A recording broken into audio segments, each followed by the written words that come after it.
Greetings once again. Russ Hatfield here, along with my twin soul Kara, who is the higher dimensional member of Ashtar Command and ambassador to Sirius. This editorial for July is a look at two of the ways life is approached and which of the two is better that we call the why of life. Love and loss are often interrelated, especially when it comes to the loss of a loved one. At the same time, love offers new beginnings with each new meeting. Experiences of both tend to influence how one approaches life and whether it is from an attitude of what if or if it is from an attitude of what's next. There is an important difference between the two, so we pointed out which was the better option. For a full transcript of this latest editorial, please go to our main homepage at HadesBasedNews.com. We invite you to subscribe, be kept informed of future postings on our YouTube channel from the members of Ashtar Command. And now we present the why of life.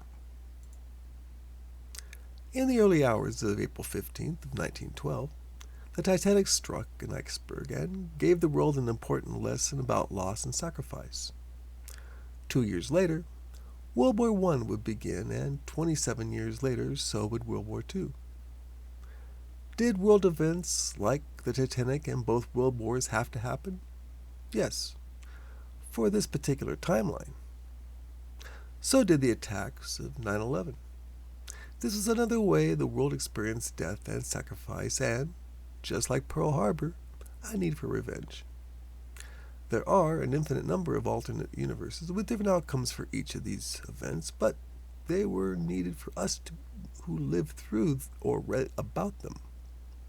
These events carried important experiences that shocked the collective consciousness and altered the world in major ways each time.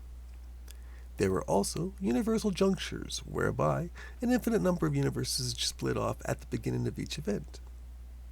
Those needing lessons from those events were then able to experience it and learn from the experience. Every major event in a person's life marks another set of junctures. Much can be gained by wondering why one had to experience or read about those events. History is an interactive class that lasts for up to 100 years with each life. During the 100 years, we also learn about all kinds of love one can experience.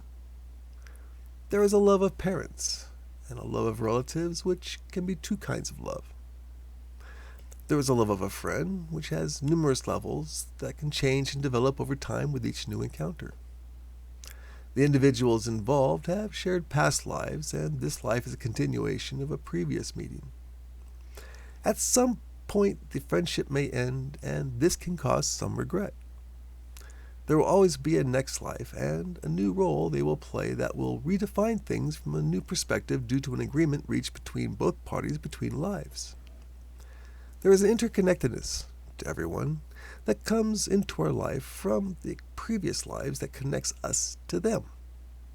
Each time we meet, life after life is a progression of what's been learned from the last to adding new lessons to prepare for the next meeting. The types of learning in the two given examples above of sacrifice and past lives have a common theme of loss and love. Things and people come and go in our lives, and it's important to enjoy them while they are around to be experienced. We are shaped by their being a part of our timeline, influencing who we are during the time of the interaction. What happens during that influence is what determines if we are people who live by what if instead of what about. What if there is a plane crash? What if the car breaks down along the way? What if it costs more than expected? What if someone gets sick or breaks something during the trip? All of those what ifs are a death sentence to adventure, killer of new experiences, and executioner of dreams. What if is a crippling way to live that stunts the growth of consciousness from the lack of discovering new aspects of the self.